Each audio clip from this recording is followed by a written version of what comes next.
كل التوفيق طبعا للاعبين. يبدأ النزال الآن بجس النبض. ماهر سلوم مسيطر على وسط الحلبة. الاثنين يتميزون بالفنون على الواقع. اوه عمار نظرته قبل لا يعملها كانت تثبيت الذراع، لكن محاولة حلوة من ماهر سلوم. انه ضرب ضربة تحت الحزام. حكمنا مارك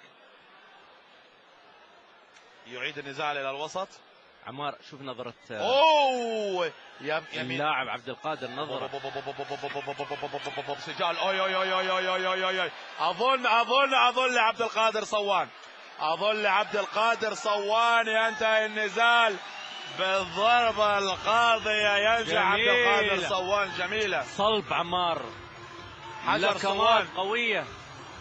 الآن طبعا ماهر سلوم غير راضي، لكن يا ماهر الفنون القتالية المختلطة يجب أن لا تكون بدفاع أكثر من ثواني معدودة. أسد وهران يستطيع التفوق على ماهر سلوم. ألف مبروك لعبد القادر الصوان اللاعب الجزائري، وفوزه على طارق سلوم. طبعا صوان شفناه بالأكاديمية، كان من المصنفين رقم 1 في الأكاديمية الموسم الثاني على وزن 60 كيلوغرام، ولكن لم يحالفه الحظ والوصول إلى النهائيات. بعد 37 ثانية من الجولة الأولى فاز بإيقاف الحكم اللاعب عبد القادر صوان.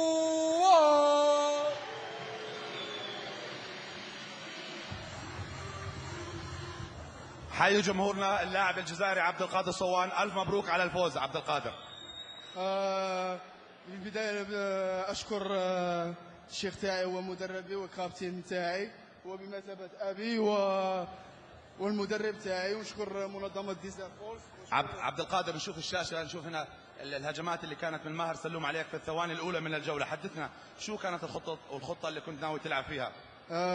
كنت ناوي في الجولة الأولى خلي مدربي يلعب بوكس، والجولة الثانية ألعب كيك، والجولة الثالثة ألعب أمامي.